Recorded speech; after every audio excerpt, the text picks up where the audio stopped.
Boa noite, boa noite.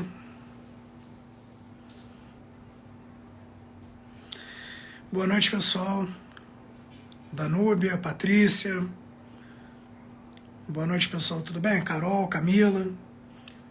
Aproveitar esse momento, como eu sempre falo com vocês, para aproveitar e pedir para vocês clicarem no aviãozinho que tem aqui embaixo. É tipo um aviãozinho para convidar os colegas para participarem dessa live que vai ser muito importante sobre um tema que é relevante, principalmente nessa época do ano, né?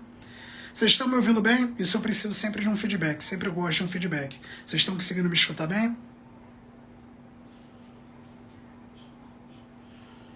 Acredito que sim. A Jaqueline acho que já está entrando, que ela já me mandou mensagem aqui. Pronto, entrou. Ai, peraí.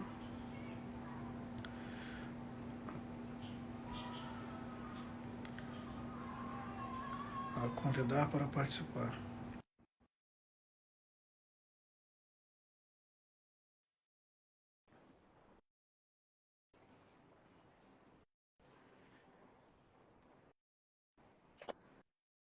Pronto, já que está entrando Olá, mesmo.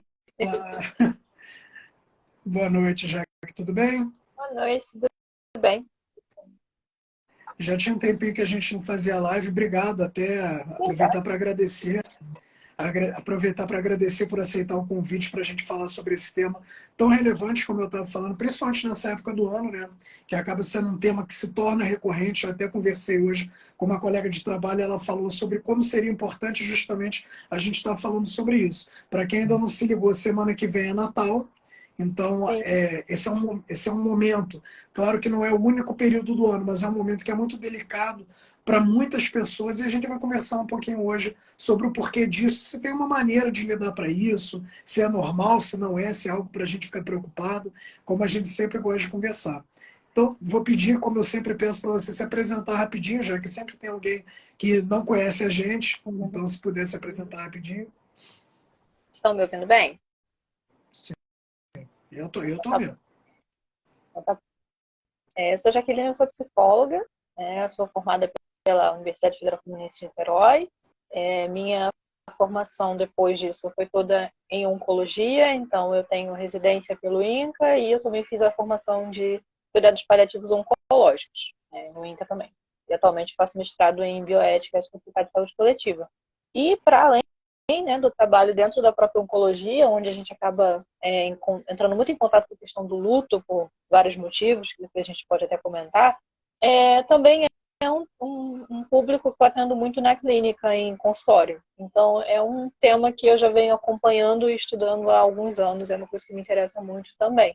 Né? Então, é muito legal a gente poder discutir esse tema, né? Ainda mais nessa época do ano. Ano passado a gente fez uma sobre o luto dos profissionais, né? Que também é um tema bem legal e bem complexo. São esses temas que a gente sabe que tem muita demanda, mas que ao mesmo tempo quase ninguém fala. Sim. Né? Então, eu sempre acho interessante quando a gente pode trazer um pouco a discussão essas coisas que ficam tão latentes e ao mesmo tempo tão invisíveis, né? Eu acho que é aquele tipo de tema que, assim, ninguém está pensando sobre isso, mas quando a gente fala, poxa, isso é um tópico importante, meio que todo mundo acorda e fala, caramba, realmente é um momento importante para a gente falar sobre isso.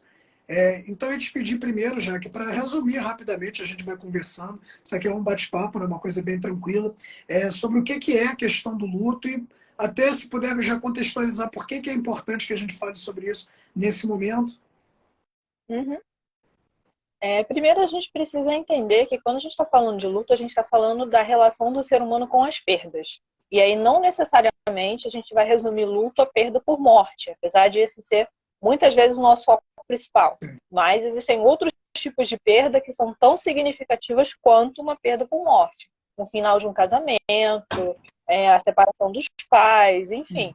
Você tem vários exemplos ao longo da vida e até exemplos considerados meio que felizes, né? Como a experiência de sair de casa e morar em outro país, a experiência de você se casar e ter a sua própria casa. Então, às vezes são experiências que não são necessariamente negativas do ponto de vista social, né? Mas que têm um efeito de uma mudança completa na vida daquele sujeito. E aí isso gera muitas vezes um certo sentimento de perda. Né? E aí a perda é o quê? É essa coisa afetiva que a gente cria com determinadas situações ou com determinadas pessoas. Né? Então, é a nossa relação com o nosso país, a nossa relação com a nossa família, a nossa relação com os nossos bichos de estimação, o nosso desejo de ter filhos e perder um filho, seja numa perda gestacional, seja numa perda com uma pessoa que já nasceu. Enfim, a gente tem vários tipos de perda possível ao longo da vida e outras perdas que são que a gente chama mais de perdas simbólicas, né? Que muitas vezes é a perda de um determinado status, a perda de um emprego, se aposentar, enfim, tem vários exemplos de situações ao longo da vida que podem ser vivenciadas com luto, né? E esse luto, ele consiste em uma quantidade variável e relativamente grande de reações que a pessoa pode ter ao longo de um espaço de tempo que não é pré-determinado, né? Então, isso é uma coisa importante, o luto não tem começo, meio e fim, na verdade o luto é um processo que vai se estendendo ao longo do tempo e que às vezes se sofre mais, às vezes sofre menos, mas a pessoa vai vivenciando diversas mudanças ao longo do tempo. Tanto mudanças de ordem prática, né? Às vezes precisa mudar de casa, às vezes precisa aprender a manejar com coisas que não manejava, pagar contas, enfim. Ou até com outros tipos de mudanças mais sutis, né? Até mudanças internas. E aí o que a gente percebe, né, que muitas vezes quando a gente fala de luto, você fica numa sensação de que as reações de luto são o quê? Ficou triste, chorou, não quer sair de casa, e a gente acaba limitando muito a um aspecto mais emocional ou então mais social nesse sentido de evitar contato e tudo mais.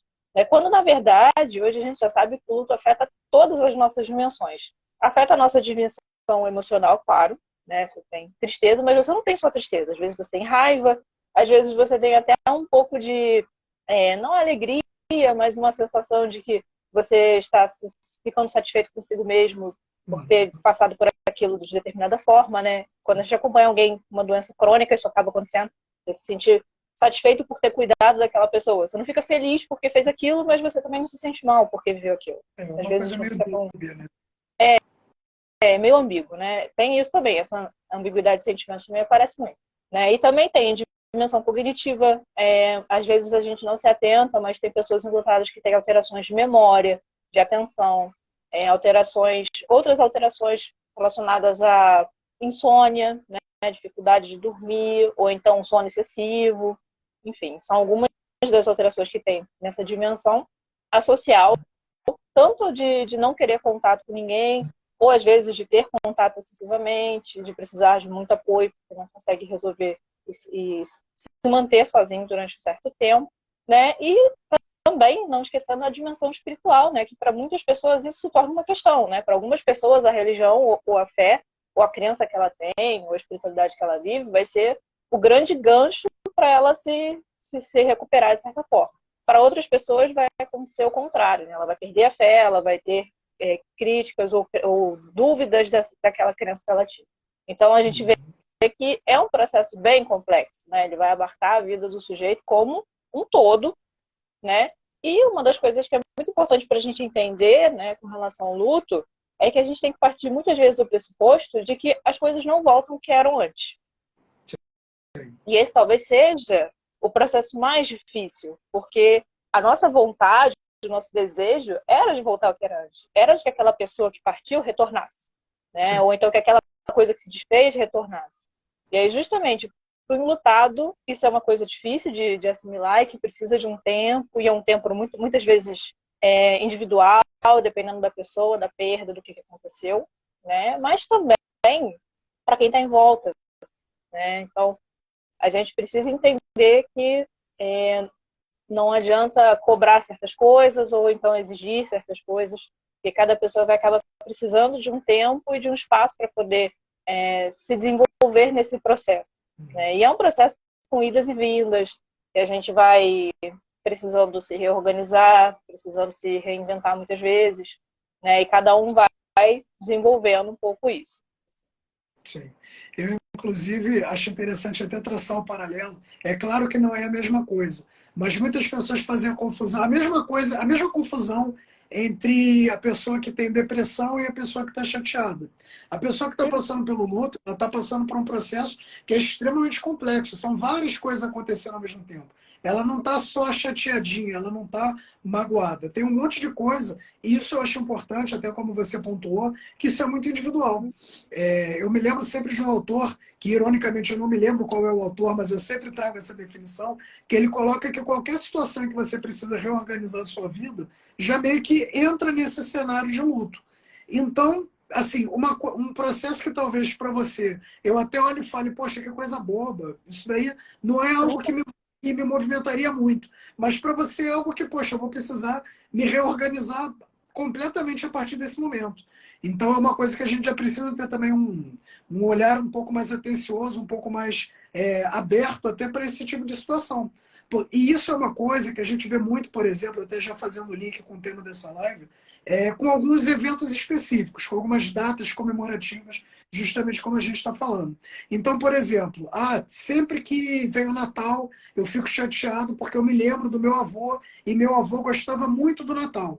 E aí, às vezes, as pessoas vão falar, poxa, mas seu avô ele faleceu já tem não sei quantos anos. Para que você vai ficar chateado com isso? Mas isso justamente isso é cíclico, isso é uma coisa que volta para a gente lembra, a gente fica chateado. Apesar de não ser o tema da live de hoje, mas eu imagino que seja muito parecido com o que acontece em aniversários, em datas que são importantes para aquela pessoa, coisas desse tipo. Seria mais ou menos isso? Sim, esse é um ponto importante até, porque é isso. Não existe uma data para o luto se encerrar, né? Você vai ter que conviver com aquela perda para o resto da sua vida. E aí, como você vai atualizando aquela relação que você tinha com a pessoa que faleceu, ou com o que você foi desfeito, isso é o que vai te nortear ao longo do tempo para você conseguir suportar certas coisas, né? O Yalom, que é um psiquiatra, ele fala muito sobre algumas coisas relacionadas a isso, e ele tem uma fala muito interessante sobre o primeiro ano do luto, né? Que ele diz que o primeiro ano talvez seja o mais complicado, porque as pessoas vão vivenciar justamente todas essas datas pela primeira vez. É o primeiro aniversário de ser aquela pessoa, é o primeiro Natal, é o primeiro Ano Novo, é a primeira festa de não sei o que é importante da família. Por exemplo, vira Páscoa. A família comemora o primeiro aniversário que a pessoa faria aniversário e ela não existe mais para fazer. Então, todas essas primeiras vezes, elas têm um caráter que costuma ser mais denso, né? De um sofrimento maior. Não que ao longo do tempo isso vai se desfazer necessariamente, né? Não quer dizer, depois na segunda vez fica mais fácil. Não, não quer dizer necessariamente isso. Mas quer dizer que dessa primeira vez, as pessoas se sentem mais fragilizadas. Muitas vezes elas ficam mais inseguras, com mais medo, ficam preocupadas, né? Ou então, ao contrário, vai oscilando. Tem dia que a pessoa acorda e fala, eu não quero comemorar Natal de jeito nenhum. Não quero estar com ninguém, quero ficar sozinha. Aí no outro fala, não, mas é melhor eu fazer, porque aí eu vou estar lembrando da pessoa e vou estar celebrando com a minha família, e essa pessoa queria que eu estivesse com a minha família. Então é isso, às vezes tem essa oscilação. E uma coisa muito importante, já até entrando um pouco em como lidar com essas épocas, é justamente a gente conseguir avaliar o quanto a gente se sente bem ou não com as situações que vão aparecendo, né? E você ter a oportunidade, aí em família isso é importante até, de tentar as pessoas se organizarem entre si, principalmente as famílias que estão lutadas juntas, mas as que não estão necessariamente, de conseguir fazer com que a pessoa que está enlutada se sinta à vontade, tanto para participar quanto para não participar. E se ela quiser começar participando e depois sair, que ela consiga sentir que ela não está sendo julgada por isso, né? Saúde. Obrigado. Então, muitas vezes, essa coisa de você saber até onde você consegue ir naquele momento e poder respeitar isso, né? E algumas pessoas até ficam surpresas porque elas acham que vão sofrer muito e chega na hora elas não sofrem tanto, né? Mas tudo depende muito desse contexto, do quanto você se sente à vontade para estar vivenciando isso. Tem horas e tem momentos em que a pessoa não quer vivenciar nada disso. Não quer viver festa, não quer pensar em nada dessa agitação toda, né? Então é importante entender que é um tempo muito pessoal, né? O enlutado está vivendo uma coisa muito pessoal. E é engraçado, né? Porque a gente acaba pensando muito nessas datas mais marcantes, mas às vezes outras datas também acabam se tornando marcantes, né? Então, tudo depende muito da relação que foi construída. Então, para algumas famílias, dependendo da época, talvez Natal não seja um problema, mas aí o problema vai ser, sei lá, Dia das Mães, vai ser uma outra festa, né? Então, a ideia é que a gente consiga reconhecer os nossos próprios limites e poder respeitar os nossos sentimentos também, né? Não se forçar a fazer coisas que não está conseguindo fazer naquele momento. E entender que isso é um momento, depois vão ter outros momentos. Sim, eu acho importante que você colocou essa coisa de que a gente precisa respeitar o limite de cada um, porque cada um vai vivenciar o luto de maneira diferente, às vezes numa época diferente. E à medida que você estava falando, essa questão da individualidade, eu estava até pensando que muitas das vezes a gente percebe que dentro de uma mesma família, isso acontece em momentos distintos.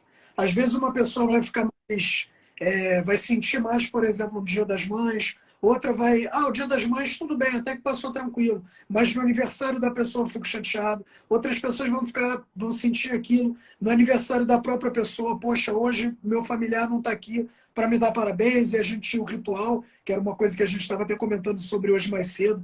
Cada pessoa tem uma série de rituais, tem alguns hábitos que a gente vai desenvolvendo ao longo da nossa vida e que muitas das vezes a gente só sente quando a gente já não tem mais como concretizar aquilo. Então, acho que é interessante também pontuar isso, de que cada um é cada um.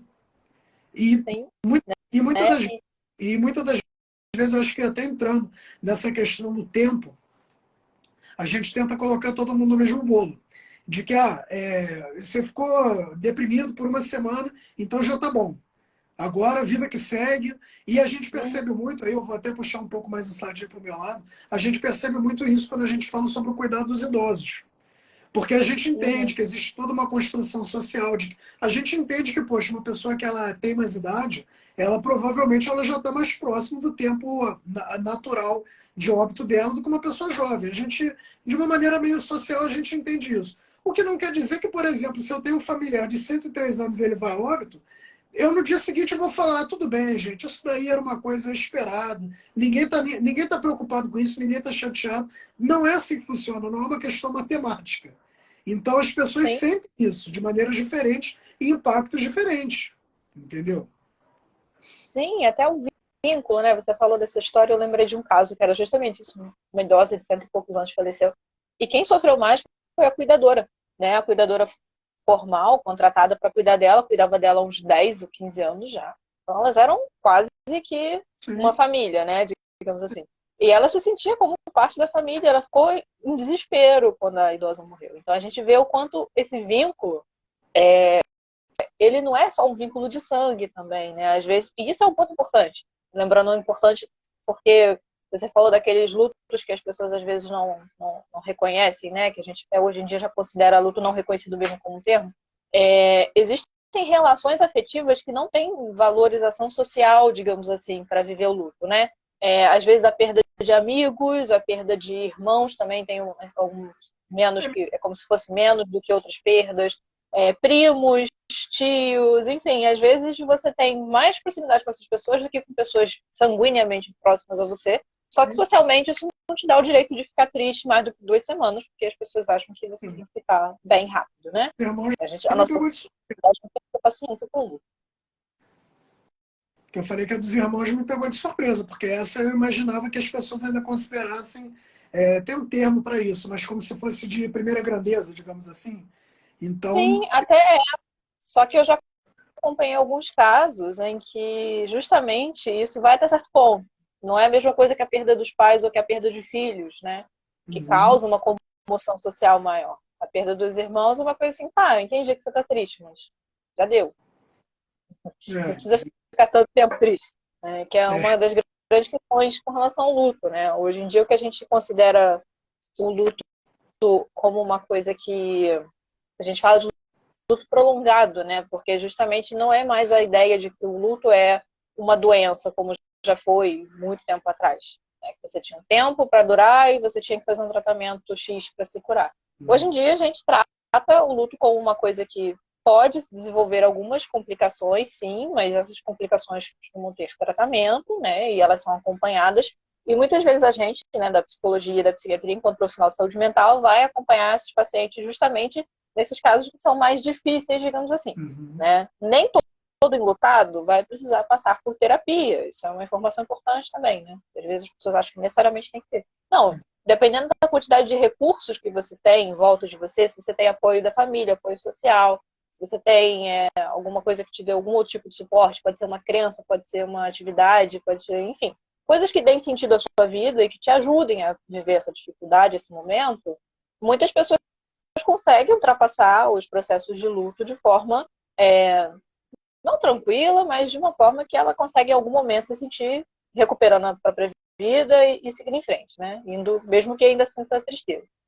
Enquanto que outros casos não, outros casos acabam precisando de suporte. Né? Outro ponto importante que eu acho importante mencionar também é a questão dos remédios no luto, né? E muitas vezes, às vezes, até leigamente, né? Sempre aparecem umas gotinhas de Rivotril para alguém que está num processo mais crítico, né? E a gente hoje em dia não trabalha tanto com a ideia de medicalizar o luto assim de cara. Né? O ideal é você fazer algum tipo de acompanhamento para esses casos que a gente sabe que tem alguma potencialidade de dificuldade, né? Depois do óbito e no óbito em seguindo, né? Para medicalizar só o que for estritamente necessário, ou pessoas que já tenham algum transtorno anterior, transtorno de humor, transtorno de ansiedade, transtorno depressivo mesmo, transtorno de personalidade, enfim. Porque aí são pessoas que já teriam indicação, talvez, de um tratamento, né? E aí elas poderiam fazer um uso melhor da medicação. O luto, por si só, não é indicação para medicação. Né? Apesar de algumas pessoas acabarem fazendo uso, principalmente no começo, para dormir, enfim. Né? Mas o ideal é que seja por indicação médica mesmo. Não, com certeza.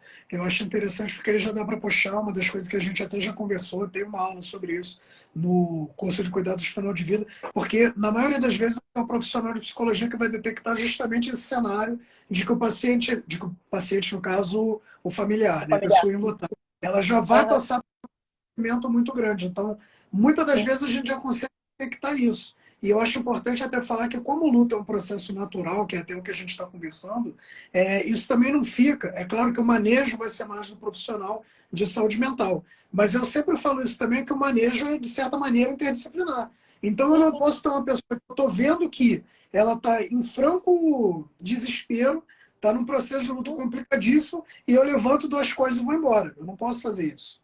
Eu preciso minimamente saber acolher, saber manejar o que está acontecendo aqui, porque muitas das vezes, eu acho que isso é uma coisa interessante até da gente conversar, você entrou nesse ponto vamos dizer, da medicalização precoce, digamos assim. Que sendo um processo natural, muitas das vezes a gente precisa sentir aquilo. Então, às vezes, a pessoa precisa realmente filtrar o que está acontecendo, quem sou eu a partir desse momento. Não estou dizendo em momento nenhum que isso vai ser uma coisa prazerosa, que isso vai ser uma coisa divertida. Mas, assim, realmente a pessoa não pode fugir, num primeiro momento, para não, eu vou tomar remédio, eu vou dormir, porque isso também já demonstra um sofrimento, na maioria das vezes, pelo que eu vejo na minha prática, o profissional de saúde mental, seja o psicólogo ou o psiquiatra, já vai entrar justamente para acolher essa pessoa, porque, apesar de ser um processo natural, algo ali não está muito 100%. E aí pode se desenrolar uma série de outros problemas, inclusive um luto muito mais complicado, né? Que foi uma coisa que a gente já mencionou rapidamente. Sim. E é importante a gente sempre entender algumas coisas desse processo, né? Vamos pensando nisso que você falou da questão dos profissionais orientando, né? Uhum. Enquanto profissional de saúde, independente da formação, a nossa função como orientador muitas vezes faz muita diferença nesse momento. Por quê? Porque é um momento de completa desorganização, principalmente nesses casos em que você está diante de uma família que acabou de perder alguém, de um óbito imediato. Quanto Uhum. mais você conseguir acolher para que ela mostre o sofrimento e poder dizer a ela mais ou menos o que ela precisa fazer, porque a gente sabe que muitas vezes não é só o sofrimento do momento, ainda existem outras coisas, né? Você tem que fazer um atestado, você tem que levar ir no cartório, você tem que pensar em funerária, que são processos que às vezes são muito dolorosos também. Sim. Então, nesse luto imediato, digamos assim, né, logo depois da morte, é importante ter um acolhimento para não se limitar só a passar a informação, mas também a dar esse suporte, né? E até tentar ver se a pessoa tem uma outra pessoa para estar junto, se tem algum outro tipo de apoio, porque é importante conseguir, né? A gente está de olho nesse primeiro momento, porque esse primeiro momento, inclusive, ele é um dos que mais marca depois, Sim. né? A experiência de ver a morte e de presenciar a morte e os primeiros momentos antes ali daquele processo do funeral e tudo mais, são coisas que muitas vezes marcam e marcam negativamente. Então, enquanto profissionais de saúde, a gente tem que, quando possível, né? Às vezes é difícil também, né? Sempre a gente consegue ser o melhor nesse ponto, mas fazer isso da forma mais acolhedora possível, porque isso vai ficar marcado, Sim. né? E aí a é totalmente diferente no luto, quando um familiar olha e pensa, poxa, a pessoa que faleceu foi super bem cuidada, a equipe estava ali presente, ajudou, me deu suporte, depois que ele morreu, fizeram tudo por mim. Essa lembrança é completamente diferente da lembrança do não fizeram nada, fizeram de qualquer jeito e ainda me jogaram de qualquer jeito na situação lá para resolver. Né? Então, enquanto profissionais de saúde, a gente também precisa disso. E agora, pensando no processo, né, diante da morte, algumas coisas que orientam a gente com relação ao luto e esse potencial dele ter uma dificuldade mais na frente, a gente pode pensar na idade da pessoa, uma pessoa muito jovem, uma pessoa com uma criança, isso tem um potencial grande de sofrimento posterior, o tipo de vínculo, né, pais, filhos, esses vínculos mais próximos também são considerados. E não só os vínculos sanguíneos em si, mas a qualidade desses vínculos. Às vezes a gente acha que porque não tem vínculo próximo ou porque não tem uma boa relação, vai sentir nada, e na verdade vem um monte de complicação. Então a gente tem que estar muito atento também a esses vínculos que parecem que são ruins, mas que depois viram culpa, viram outros tipos de problema. O tipo de doença e o tipo de situação a que esse cuidador foi exposto. Né? É muito comum que depois de um cuidado muito prolongado, um cuidador acabe ficando doente também. Né? Aquela esposa que cuidou do marido doente não sei quantos meses. Depois ela vai ficar doente e morre também. Porque ela não só se sobrecarregou muito ao longo do tempo, mas também ficou com uma sensação de, tá, e o que eu faço da minha vida agora? Né? Então, isso também pode acontecer. Então, esses são alguns. Né? Isso é uma coisa que eu sempre falo muito às vezes, claro que de maneira acolhedora, mas é uma coisa que a gente percebe porque epidemiologicamente a gente tem muitos idosos cuidando de idosos. Então, isso é uma coisa que eu já tenho tempo. Como aquele cuidador é chato, aquela pessoa ela não, tá sempre por aqui e tal. Mas aí você vai ver, aquela pessoa é cuidadora daquele idoso, como você falou, há 15, 20 anos. Então, assim, não é uma coisa assim que a pessoa entrou agora. Ela sabe como a pessoa gosta de se alimentar, que horas ela acorda, que horas ela toma banho. Ela sabe tudo sobre aquele cenário. Então, você não pode descartar isso dessa maneira. E é uma coisa que realmente a gente precisa ter uma atenção um pouco mais particular, né? Tem outro ponto também, que eu lembrei agora, é a questão do apoio social que a pessoa tem. Né? O quanto você tem suporte social ou não tem. Às vezes aquela pessoa não tem ninguém na família dela, mas é super cuidada pela igreja. Então ela tem uma rede social ali, uma comunidade. Ou então o contrário, é um familiar que é ele sozinho para cuidar do paciente, e quando o paciente falecer, ele vai ficar sozinho. Né? Então, esse tipo de suporte também é um alerta para a gente ficar atento. É claro que isso são algumas coisas para a gente ficar mais atento. Não quer dizer que todo mundo que tem essas condições necessariamente vai desenvolver uma complicação no luto, mas é uma coisa que acaba sendo mais frequente. Né? Assim como pessoas que tiveram muitas perdas ao longo do tempo também têm uma tendência a sofrer, porque já está meio que repetindo o processo algumas vezes, por mais que nunca seja o mesmo luto. Eu acho que por falta de palavra melhor, a pessoa ela já está magoada, né? Isso foi uma coisa que a gente viu muito. Eu, pelo menos, tive algumas experiências até dramáticas, digamos assim, por conta disso na pandemia. De visitar uma pessoa, uma paciente idosa, e ela está em pânico, o acolhimento não era nem de cuidados paliativos, encaminharam para a gente, porque ela estava com um sofrimento imenso, e assim, na verdade, em questão de diagnóstico clínico, digamos assim, ela não tinha critério, mas ela estava num sofrimento tremendo. E acolhendo ela, a gente viu. E ela começou a falar, olha, eu tenho 97 anos, a minha mãe tem 100 e lá vai fumaça. E ela mora no apartamento de frente, e esse ano morreu meu marido, morreu meu ex-marido, morreram 3 vizinhos meus, morreram colegas da igreja. E assim, como é que a pessoa fica com todo esse processo? Assim, e de novo, e ela ainda tinha essa questão que me marcou muito, que ela falou, e aí eu desço e tá todo mundo lá embaixo batendo papo como se nada tivesse acontecendo. Isso foi no comecinho da pandemia. Então, assim, não tinha vacina, não tinha nada. Então, era um pânico muito grande. Então, a gente precisa ter justamente esse cuidado com esse tipo de pessoa, porque, e aí puxa até para vocês, a importância da gente valorizar os profissionais, tanto de psicologia, como muitas das vezes a gente está falando bastante até do aspecto social, de serviço social. Porque são as pessoas que vão detectar isso, de que, olha, esse cenário daqui, porque às vezes a gente tem coisas assim, que para quem não é especialista, passa batido.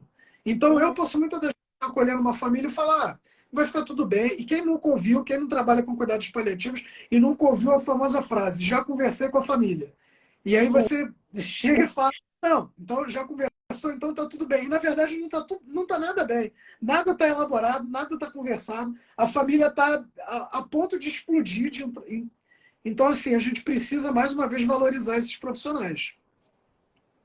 E você tocou num ponto importante, né? Um dos problemas do luto não reconhecido é justamente essa falta de suporte social.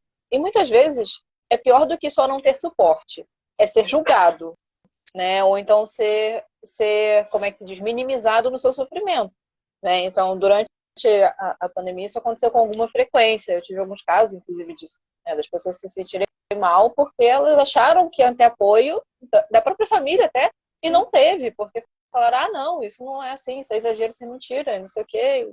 Não, Sim. morreu de Covid não, morreu de outra coisa, né? Então, você vê o quanto é difícil também você ficar enlutado numa sociedade até que recusa certos tipos de luta. Sim. Até volto a puxar para a questão do idoso, que é justamente a parte que eu mais trabalho. Quantos idosos a gente não teve que eles vieram falar com a gente, olha, eu estou muito chateada porque morreram 3 pessoas da minha igreja e a própria família falava, mas é todo mundo idoso. Idoso morre mesmo, isso é parte. E é claro que quando eu estou falando isso, eu não estou falando que é assim, não estou falando para naturalizar isso. Mas isso é um discurso que chegou até nós. Enquanto profissionais Sim, de hoje, eu tentei me abrir, eu tentei falar, e assim, e eu fico pensando, porque se as pessoas ao meu redor morrem e não faz diferença, eu morrer vai fazer diferença para alguém, alguém vai sentir isso, e isso é uma coisa que, mais uma vez, a gente precisa ter uma certa atenção. sim, porque é isso, você esvazia o sentido daquela vida, dependendo da forma como você vai falando essas coisas, né? Você Sim, começa. Não é à toa que a gente tem uma população idosa muito vulnerável em certos aspectos emocionais, porque as pessoas começam a questionar para que elas estão ali ainda, sim, né?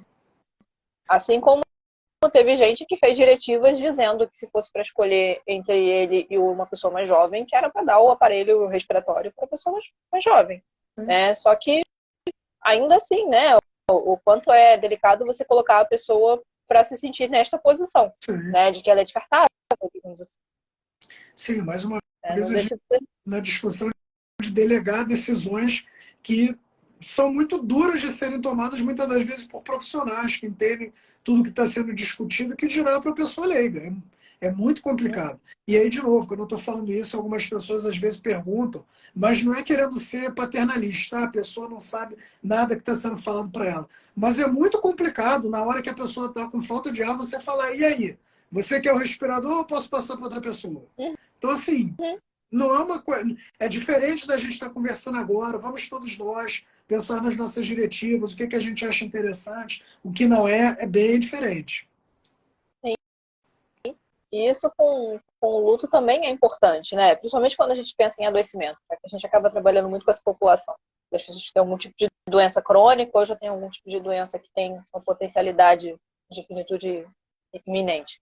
É, muitas vezes, né, a gente vai pensar em se preocupar com isso quando está muito perto da hora da morte. Sim, Quando que, na verdade, lá nos próprios princípios dos cuidados paliativos, está falando que a gente trabalha com o luto desde o começo.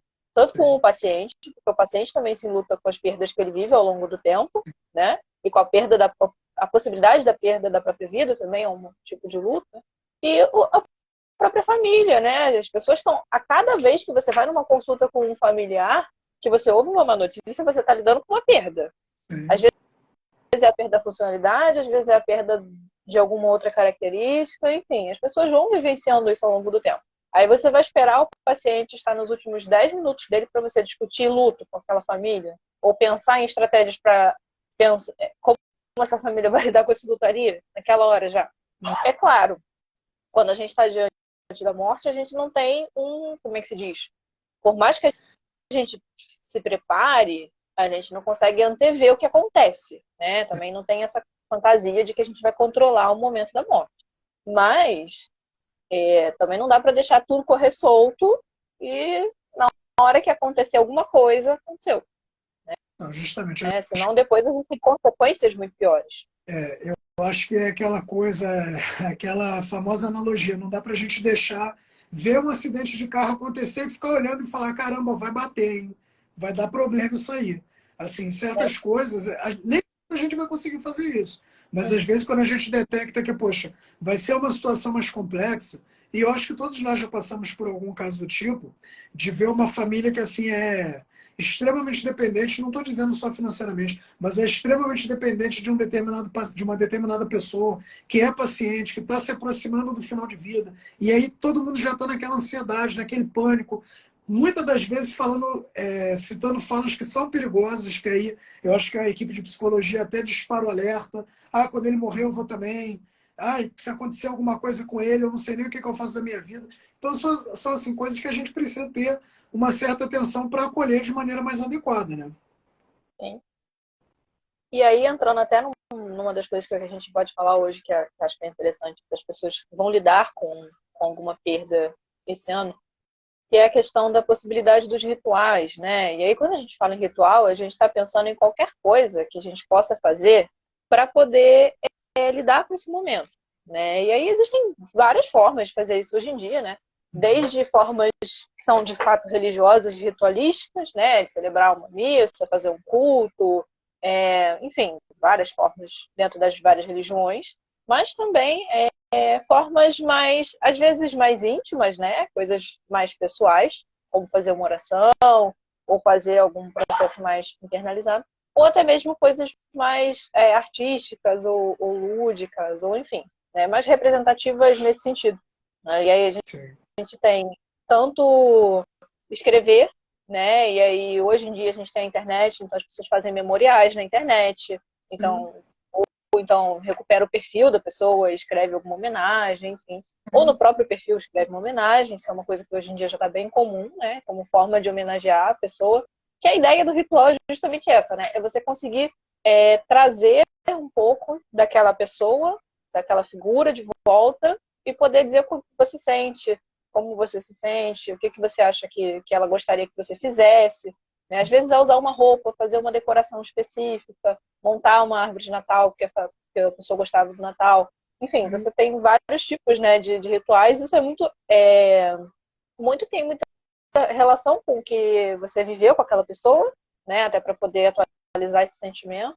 Mas também essa tentativa de você construir alguma coisa nova, em algumas vezes, né? Existem pessoas que plantam árvores, Sim. que vão escrevendo, então você vai tendo coisas que são diferentes também, que são novas, né? Digamos assim. Eu acho interessante falar que justamente essa questão do ritual, ela não precisa, ela pode ser, mas ela não precisa ser algo espalhafatoso. Muitas das vezes é algo íntimo, é algo que, poxa, que isso daqui tem valor para mim. Eu gostava de montar o presépio, já que a gente está entrando na época do Natal, eu Uhum. gostava de montar o presépio com a minha avó. Então, eu vou montar o presépio da mesma maneira que a gente fazia. Enquanto eu Uhum. estiver fazendo isso, eu vou me lembrar dela, eu vou ter boas memórias. Enfim, esse tipo de coisa são coisas assim mais íntimas, mas cada um vai lidar com isso justamente de uma maneira. E eu acho Sim, importante fazer essa pontuação, que eu acho que a gente passou um pouco pela tangente, de por que a gente está fazendo essa live falando sobre luto em datas comemorativas, porque justamente são datas que muitas das vezes esses sentimentos voltam em maior intensidade. sim, E isso é uma coisa habitual, isso não é uma coisa rara. Então, muitas das vezes as pessoas pensam, caramba, deve ter alguma coisa errada comigo. Já tem tanto tempo que determinada coisa aconteceu, mas você lembra, chega num momento que você sim, queria estar com aquela pessoa e volta aquilo com força total. sim. Muitas vezes essas datas são muito como gatilho, né? E elas se Uhum. repetem, né? Que é uma outra coisa também que acaba acontecendo. Todo ano você vai ter Natal, mesmo que você não celebre Natal, todo ano você vai ter a virada do ano, todo ano você vai ter, por aí vai, né? Todas as festas, aniversários também. E aí é justamente esse processo de ficar vivendo, Sim, né, essas datas novamente, e aí esse exercício de ressignificar a data, porque muitas vezes, né, você vai estar ali vivendo aquele momento e não vai se dar conta que não é a mesma coisa. E não sim, é para ser a mesma coisa, porque não tem como você apagar alguém da sua história, digamos assim, sim. né? E nem, Acho que é o Parks que fala, né, que o luto é o preço que a gente paga pelo amor. Então a gente ama tantas pessoas que a ausência delas é muito presente, é muito sim, marcante. Você não consegue fazer isso. Então, como tornar essa presença uma coisa que seja saudosa, né, e não dolorosa? Acho que é o Sim. grande exercício, né? Todo dia, acordar de manhã, olhar para o lado e pensar, poxa, fulano morreu mesmo. E viver a vida apesar disso. Né? E não viver como se fosse um zumbi arrastando uma vida, mas conseguir viver mesmo se dando conta de que aquela pessoa não está ali. E eu acho que vale dizer que isso, como a gente já pontuou algumas vezes ao longo dessa live, isso não é uma coisa necessariamente rápida, não é uma coisa que tem um tempo pré-determinado para acontecer, isso vai acontecer em 7 dias. E é uma coisa que, assim, como você bem pontuou, a gente sempre vai lembrar daquilo. Então, eu acho muito difícil, a menos que a pessoa seja muito evoluída espiritualmente, que um dia ela acorde e fale, ah, tudo bem, a pessoa faleceu, mas ok. Assim, porque o natural não é isso. O natural é que você acorde, você pense, poxa, caramba, como você falou, muitas das vezes a gente esquece. E isso eu acho que é um aspecto que também é muito dolorido, às vezes, do luto. Quando eu estou falando que a gente esquece, não é que a gente esquece da pessoa. Mas não é raro a gente escutar relato de que a pessoa esqueceu que o outro faleceu. Ah, eu vou chegar em casa e eu vou falar com a minha mãe e tal, e de repente a pessoa dá aquele estalo, pô, eu não tenho mais mãe, entendeu? Sim, E assim, tem diversos relatos sobre isso, isso não é uma coisa nova, e é uma coisa que a gente, assim, tem que ter um acolhimento para isso. sim, isso que você falou tem um livro, que é uma jornalista que ela passou pela perda do marido e da filha em sequência, mas que na perda do marido ela escreve esse livro que ela, em português, ficou com o nome de O Ano do Pensamento Mágico.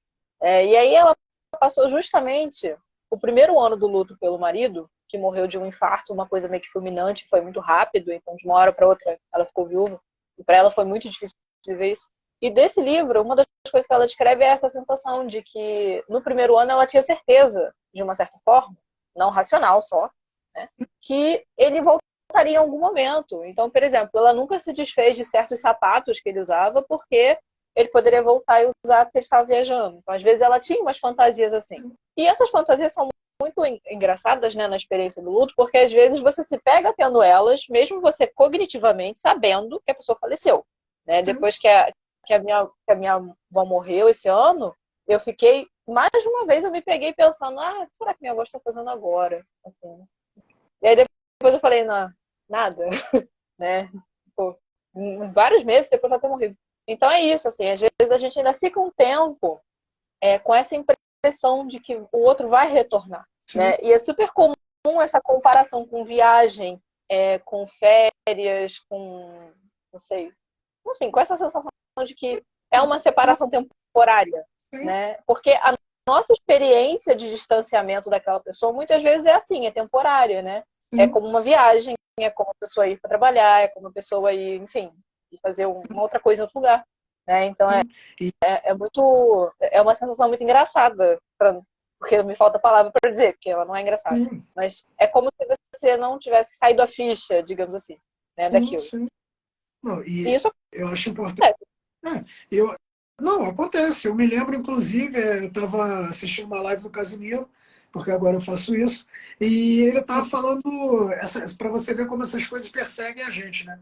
Eu fui Uhum. assistir justamente a da perda da avó dele, mas foi assim, foi uma coisa muito pontual, assim, uma live de 2 horas, e ele fala justamente isso, cara, eu fui na casa da minha avó, eu comecei a bater na porta, caramba, minha avó não abre a porta, minha avó não está me escutando, qual o problema dela? E ele demorou muito para se ligar, cara, não, peraí, minha avó faleceu, tem uma semana. Então, assim, isso é uma coisa que acontece, se isso acontecer com você, que está ouvindo a gente aqui agora, você não enlouqueceu, isso é uma coisa que acontece. Talvez a gente possa dizer, até a Jaque que vai dizer melhor, que eu não vou entrar no espaço dela, mas que isso seja até, de certa maneira, um mecanismo de defesa, alguma coisa assim, que depois a gente vai entendendo isso com um pouco mais de tranquilidade, mas isso é uma coisa que acontece. Sim, faz parte da nossa tentativa de explicar o que está acontecendo num sentido menos racional. Porque racionalmente, muitas vezes a gente já assimilou. Né? Você sabe Uhum. que morreu, você viu a certidão de óbito, você fez aquele processo todo.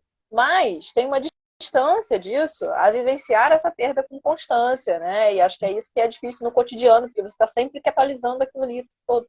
Né? E você falou da questão, a gente falou agora da questão da sensação de que a pessoa vai voltar, ou de que a pessoa está em um outro lugar e você só não está vendo.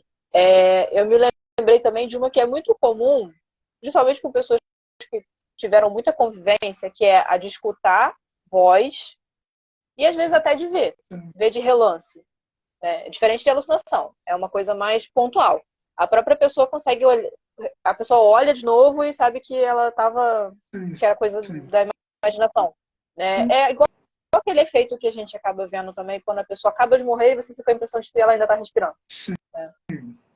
A nossa mente ela tem algumas tentativas de lidar com a morte, né, que não necessariamente são muito racionais e muito bem, não vou dizer elaboradas, mas é isso, é uma coisa mais simples, né? Porque é isso, é um processo que parece que não está certo. Né? Então, não é o que a gente não tem experiência de morte. A gente tem experiência de um monte de coisa, mas da morte a gente não tem. Sim. E aí é isso, a mente e o corpo vão tentando entender o que está acontecendo, né? E aí, com o tempo, isso vai sendo assimilado, interiorizado, e uma hora vai sendo... Não é nem adaptada a palavra, né? Mas aquilo ali vai sendo incluído dentro da sua rotina, da sua vida. Né? É aquela figura que a gente estava discutindo mais cedo, né? Que eu não sei se vocês já viram, que o processo do luto, muitas vezes a gente acha que ele é uma grande bola, que ele vai dentro de um pote, que ele vai diminuindo com o passar do tempo. Quando que muitas vezes a experiência está mais para uma bola que se mantém relativamente uniforme durante o tempo, né? E o pote em volta dela vai crescendo. Porque a ideia é que a gente vai se modificando com o tempo. Né? A perda, ela é a perda. Ela não tem muita, do ponto de vista até racional, né? Aquela pessoa morreu, isso é um fato. Não tem muito para onde ir. Mas a forma como a gente lida com os fatos é que faz diferença. Né? Senão a gente sofreria eternamente as mesmas coisas se a gente não pudesse lidar diferentemente com os fatos. Então, justamente a gente vai vivendo essa sensação de desenvolvimento, digamos assim. Sim, eu acho interessante justamente essa analogia desse círculo, né, como você falou, porque ele mostra bem isso, que a gente tem muitas das vezes a impressão de que o luto vai se tornando menor, enquanto que as nossas experiências de vida vão se mantendo as mesmas. E, na verdade, essa outra teoria, ela mostra que, justamente, a gente tem o processo de luto, ele tem o tamanho dele ali, mas a gente vai tendo outras experiências de vida que vão expandindo isso. Então, em perspectiva, parece que o luto é menor, digamos assim. Só que, justamente em alguns momentos, a gente tem como se fosse uma fase de foco, em que a nossa atenção ela volta a entrar naquele ponto do luto. Mesmo que seja um ponto pequeno. Eu já tive várias outras experiências. E quando volta ali, a gente volta com força total. Não é como se fosse uma coisa passada. Isso daí é uma coisa que realmente acontece, né? A gente observa muito isso. Sim. E aí a nossa ideia de falar justamente desse tipo de coisa durante, né, essa véspera de feriados, é justamente entendendo que às vezes essas datas têm esse poder de um certo gatilho, né, de você se sentir tocado mais por aquilo. Para muitas pessoas não, ao contrário, tem pessoas que vão se sentir mais acolhidas porque elas vão encontrar com a família, porque elas vão encontrar com os amigos, porque elas vão ter outros tipos de apoio, né, mas tem pessoas que vão ter um sofrimento muito intenso, né, e é sempre importante a gente estar atento a quem são essas pessoas perto da gente e poder dar algum tipo de suporte. Né? E se você é essa pessoa, você poder reconhecer o seu sofrimento, pedir ajuda se achar que precisa, né? E estar sempre diante do fato de que a sua história com aquela pessoa é muito importante e ela precisa ter um lugar na sua vida. Né? Então, mesmo que doa, que você possa descobrir uma forma de manter esse lugar ali. Seja escrevendo, seja fazendo algum tipo de homenagem, ouvindo uma música, assistindo um filme que a pessoa gostava, enfim, tem várias formas da gente atualizar essas presenças dessas pessoas que são importantes. Né? E poder reconhecer se está no momento de ficar junto com os outros, se não está, de poder lidar com isso também. E que em volta Sim. as pessoas possam respeitar essa escolha também. Né? Isso é importante. Isso eu acho importantíssimo. Você falou no começo da live, eu acabei não pontuando, que realmente é muito importante assim respeitar o espaço do outro. Não só porque tem pessoas que são mais extrovertidas, outras mais introspectivas, mas porque é um momento muito delicado. Então, tenha paciência com aquela pessoa que às vezes ela vai chegar e falar, não, vamos lá, pô, eu preciso me divertir, eu preciso voltar a viver a vida, que é uma coisa que a gente também escuta muito, eu preciso voltar a viver a vida e tal. E a pessoa chega naquele cenário e ela fala, eu não queria estar aqui. E aí ela levanta e vai embora, ou ela quer se isolar. E aí as pessoas ficam chateadas, porque, poxa, não, já que você veio, vamos curtir. respeita o espaço da pessoa. Assim, você quer ir embora? Tudo bem, eu te levo, eu fico com você, mas não força a pessoa a ficar num cenário que ela não quer ficar, porque aquilo dali já vai ser difícil para ela. Sim. E esse ponto é interessante, que você falou do aproveitar a vida, né? As pessoas têm muitas reações de luto, que inclusive são reações que para os outros não fazem sentido, porque é isso. Às vezes a pessoa começa a praticar um esporte radical, começa a ter várias outras questões, começa a fazer, até se colocar em risco às vezes, né? Porque fica uma ânsia de uma coisa com a vida, né? Em oposição à perda, também acontece. E o ponto importante para quem está vivendo também é poder reconhecer o que está sentindo e entender que às vezes você vai começar achando que está se sentindo bem e depois vai ver que não está tanto bem assim e conseguir até nesses momentos entender essas oscilações, né? É muito difícil, às vezes você acha que está tudo certo e aí você fica mal porque você está lidando com aquilo pela primeira vez, porque aquilo ali está muito difícil. E uma coisa que também não é incomum de se ouvir é que tem pessoas que se sentem culpadas por estar vivendo, continuando vivendo a vida. Sim. Né? Então, por mais que esse sentimento venha, é importante entender que não é uma escolha sua continuar vivendo a vida no lugar da outra pessoa. Né? Isso aconteceu. Então, tentar acolher esse sentimento, que é um sentimento intenso, muitas vezes, né? É difícil de lidar e tal. Mas tentar sempre pensar que não é uma questão de escolha, né? Foi o que aconteceu, né? Eu estou continuando com a vida porque eu estou continuando com a minha vida. Eu tenho os motivos X, Y, Z, né? E tentar pedir ajuda a outras pessoas se achar que está precisando de um apoio, ou ficar mais quieto na sua se achar que está precisando sozinho, né? Mas entender que a culpa é uma coisa que aparece muito no luto, né? Então a gente precisa não abraçar essa culpa como se fosse realmente uma responsabilidade nossa, muitas vezes, né? Até porque na maioria das vezes não é, né? E isso é muito difícil. Eu acho que é um ponto interessante que você falou, que eu falo às vezes até para os alunos. É importante você entender que existe uma diferença entre saber e entender. Você pode até saber, eu sei que determinada coisa aconteceu, eu sei que eu não tenho mais aquela pessoa perto de mim, mas não necessariamente você está assimilando, você está conseguindo entender aquilo. Então tenha também um pouco de paciência com você, dá respeito ao seu espaço, eu acho que é sempre uma dica válida, né? E aprender a reconhecer esses sentimentos também, né? De culpa. Culpa tem essa, né? A culpa de continuar seguindo a própria vida e às vezes até se sentir culpado por estar rindo, por estar se divertindo. Também algumas pessoas sentem isso, principalmente no começo, né? Isso não é uma coisa que você está errado em estar fazendo, né? Mas também a culpa por coisas que eu podia ter feito assim, podia ter pensado, deixei de fazer isso, deixei de procurar o médico X, né? E também a culpa da pessoa, que também tem que essa é muito difícil, porque você se sente culpado por estar culpando a pessoa que faleceu. Né? Aí depende do tipo de relacionamento. Né? Mas, por exemplo, o fulano podia ter procurado o médico mais cedo, não precisava ter esperado a doença ficar tão avançada. Né? Então, isso também carrega muita culpa, às vezes, para quem pensa essas coisas. Que é isso, esse processo do luto, a gente vai tentando explicar o que aconteceu. Muitas vezes a gente se pega, às vezes até inventando teorias, pensando que foi o médico X que fez errado, que foi não sei o que aconteceu, e sei lá, não sei o que. A gente vai tentando explicar de alguma forma o que aconteceu. Né? E o mais dramático é que, independente da explicação que a gente dê, por melhor que ela seja, por mais que ela nos conforte, ela não muda o que aconteceu. Então, esse é um dos grandes dramas, né? Você não consegue mudar, por mais que você tente, você não consegue mudar. E eu acho interessante comentar, eu tenho um amigo meu que é médico que ele fala que a análise retroativa é sempre muito cruel.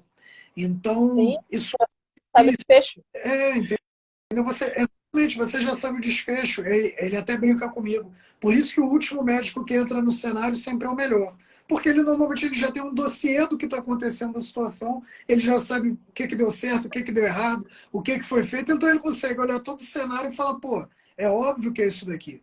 Então, isso é muito cruel também, muitas das vezes, com a gente, com Sim. a pessoa que está enlutada. Porque ela percebe, caramba, como você falou, poxa, mas ele já estava sentindo dor há 2 anos atrás, será que já era alguma massa ali? Será que já. Se eu tivesse levado ele no médico naquele momento, então isso também é muito cruel com a gente precisa ter muitas das vezes essa compreensão de que não traz benefício ter esse tipo de pensamento, né? Uhum. E mesmo que o pensamento venha, a gente não precisa, vou dizer assim, se agarrar a ele. Porque muitas vezes o que a gente acaba passando, né? E aí eu tô falando até da minha experiência. É muito difícil, às vezes, você ficar pensando coisas do tipo, mas podia ter levado no hospital antes, podia ter feito tal coisa. Uhum. Podia, mas você não sabe se isso teria mudado o desfecho, Sim, né? Então, poderia várias coisas. sim, Mas a gente não mudaria o desfecho necessariamente, né? O fato é que o nosso pensamento, por mais que ele tente justificar certas coisas, às vezes ele justifica com a culpa, né? A gente acaba tendo que tomar cuidado justamente para não deixar esses pensamentos se nutrirem e se ampliarem demais. sim, Porque é o que acaba, sim, né, sendo. Se você não se atenta a isso, você acaba entrando nesses círculos de mas a culpa é de tal coisa, mas tal pessoa fez isso, mas o médico X não fez aquilo, mas não sei quem não é. Eu podia ter feito tal coisa. Né? E você vai numa espiral que não chega em lugar nenhum e só te deixa mal. Né? justamente. É fácil não pensar nessas coisas? Não estou dizendo que é fácil, mas que é Sim, um exercício justamente de reconhecer esses pensamentos e entender até que ponto eles são é, justificáveis, né? sim, Ou eles são verdade, ou eles são mesmo alguma coisa que vale a pena, né? Então, a gente conseguir olhar para o nosso pensamento, para aquela frase e perguntar, tá, mas e aí? Porque muito dos nossos pensamentos nesses processos, eles são meio que como se fossem verdades absolutas, né? Você vai só ampliando eles. E aí, justamente, poder fazer esse questionamento, essa reflexão, e de se perguntar, tá, mas por que eu estou pensando isso? Tá, mas o que eu estou sentindo enquanto eu penso isso? Esse exercício todo também faz muita diferença para você não mergulhar numa espiral de pensamentos, né, em volta daquele tema de culpa, de raiva também, às vezes acontece, né? Para sim, você não se afundar só nisso. Né? Não que você não tenha que sentir essas coisas. Muitas vezes faz parte do processo sentir essas coisas. sim, Mas é isso. Até que ponto está me fazendo bem ou está me fazendo mal vivenciar as coisas.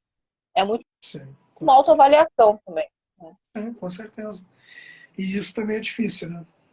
Eu vou ler aqui rapidinho que teve alguns comentários, já que a gente já está se aproximando mais Uhum, do sim, momento sim. do término. A Rose comentou aqui, verdade, eu perdi meu pai em tratamento paliativo no dia 31/12. Primeiro, meus sentimentos, Rose, e sim, justamente, Muito bom. são datas muito específicas, então, que a gente acaba lembrando, justamente por isso. Sim. E essa em Teve outro. específico, eu não sei como a Rose vivencia, né? Mas é uma data que fica ambígua, né? Porque 31 é o último dia do ano e dia 1º é o primeiro dia do ano. Aí como é que você começa um ano tendo vivenciado uma perda na virada?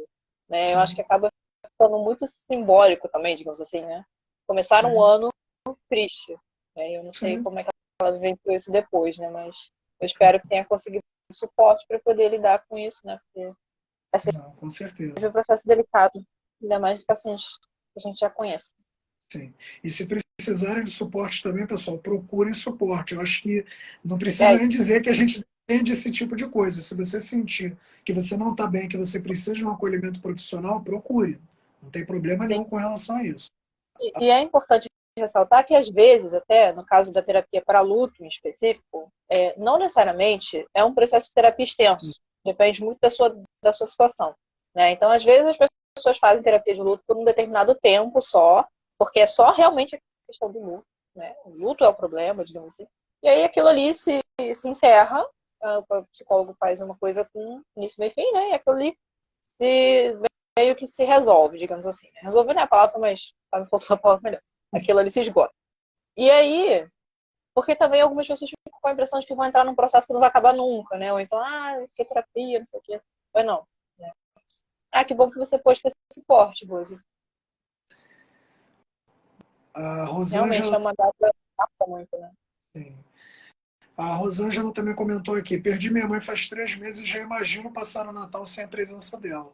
Eu acho que até com a proposta de acolher um pouco esse tipo de situação, que a gente fez essa live aqui para a gente poder conversar um pouco sobre isso, tranquilizar um pouco as pessoas. Eu acho que mesmo que de maneira um pouco genérica, eu acho que é importante.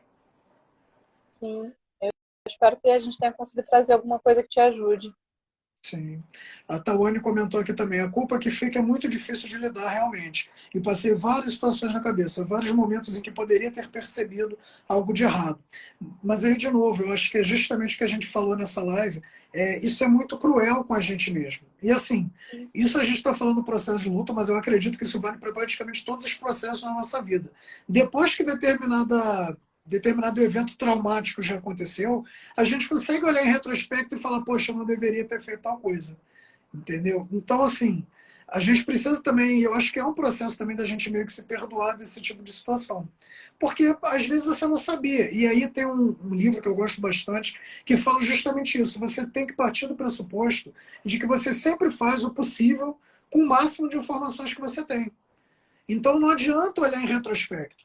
Eu poderia olhar e falar: poxa, se eu tivesse, sei lá, se eu tivesse sido uma criança prodígio, tivesse entrado na faculdade com 14 anos, eu já estaria com meu doutorado, eu poderia estar ajudando muito mais pessoas. Então, assim, é muito cruel você fazer essa avaliação retrógrada de já eu poderia ter reparado. E assim, isso é uma coisa que eu acredito até que você vai concordar comigo, Jack, que isso também é uma construção constante, enquanto a gente fala como profissionais. Então, eu sei que às vezes eu vou ver determinada situação com aquele paciente, é claro, eu vou manejar, eu estudo para saber manejar, mas no próximo paciente, talvez aquilo dali que passaria batido já me é um tiro de alerta. Eu já vi isso acontecer com outra pessoa. Então, peraí, será que eu consigo intervir de maneira mais efetiva, de maneira mais rápida, mais dinâmica? Então, isso é uma coisa que faz parte da nossa construção. Sim.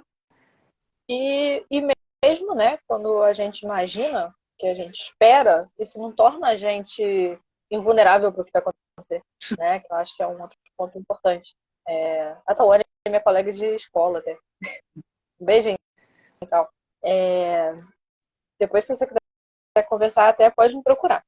O que eu acho que a gente acaba vivenciando nesses momentos é que essa culpa, ela faz muito parte dessa tentativa de dar um significado para o que aconteceu.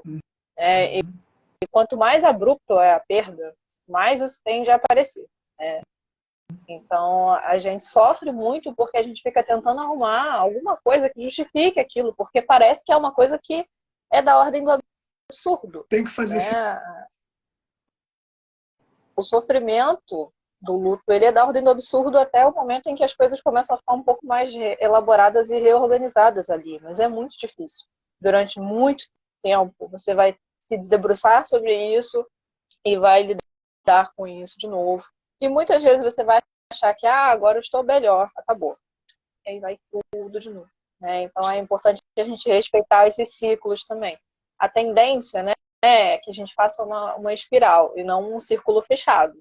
Então o que acontece? Uma hora eu estou num ponto, eu vou rodando, aí talvez eu volte nesse ponto e eu vou rodando. E a tendência é que cada vez esse espaço aumente mais, né, para que as crises ou os momentos de sofrimento mais intenso, mais agudo, sejam mais espaçadas, né? Mas no começo, em específico, a gente vive no sofrimento, né? Os primeiros dias, as primeiras semanas são na base do sofrimento. E é Sim, com certeza. justamente todo esse processo que a gente vai vivenciando, né? E essa culpa, ela vai sendo diluída ao longo do tempo também, porque é isso, né? Uma hora a nossa racionalidade consegue nos convencer em algum momento que a gente não é capaz de prever tudo, de resolver tudo e de ter previsto tudo que poderia ter acontecido. E como é aquilo que eu falei, né? A gente nunca sabe se a gente tivesse feito diferente, ia mudar o desfecho. Talvez o desfecho fosse o mesmo, com outras histórias.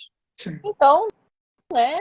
A ideia é que a gente não se mergulhe tanto nessas coisas hipotéticas, por mais que elas acabem vindo, para tentar viver o que está acontecendo agora, tentar viver o presente. Às vezes, o grande desafio do enlutado é acordar de manhã, tomar banho, tomar café, escovar o dente, ir para a escola, ir para a faculdade, ir para o trabalho e viver a vida. Com certeza. Então, é todo dia de manhã fazer isso. e lidar com o presente até que o presente volte a ser alguma coisa que faça sentido, né? Que aquela presença que se perdeu se torne algum outro tipo de presença. Uma presença não material, mas que esteja ali, né? E não pelo sofrimento, sim pelo afeto, né? Pela lembrança, pela saudade, enfim, nesse sentido mais simbólico, digamos assim. Não, com certeza, Jaque. Então, acho que é isso. Acho que a gente já passou aqui um pouquinho de uma hora. Espero que a gente tenha ajudado as pessoas que escutaram a gente. Essa live, por mim, ela fica disponível. Depois eu vou ver com a Jaqueline também se tem algum problema com Claro. isso. Acho que é um tema importante para a gente discutir. Sigam a Jaqueline também. A gente vê aqui pela minha página. Siga a Jaqueline também, por favor, Psinoncologia. Agradeço uma vez a sua participação, já que é sempre um prazer, sempre ótimo trocar figurinha com você. E qualquer coisa também fico à disposição, tanto sua quanto do pessoal, tá bom? Claro, eu que agradeço pelo convite. Você sabe que se você me chamar para qualquer live eu vou. Já pensa lá de janeiro aí. Não, a gente já pensa em alguma coisa em janeiro, pode ficar tranquila. Obrigada. Tá certo, então. Obrigada a todo mundo que ficou até o final, todo mundo que assistiu. A quem vai assistir depois, né? Porque eu imagino que algumas pessoas assistem depois. Sim, sim. Tá? Então, muito obrigado a todos pela presença, pessoal. Bom restinho de segunda-feira e boa semana, né? E se eu não falar mais com vocês, Feliz Natal, próspero Ano Novo. Verdade. Feliz Natal, gente. Feliz Ano Novo. Qualquer coisa até ano que vem. Tchau, tchau, pessoal. Tchauzinho, gente.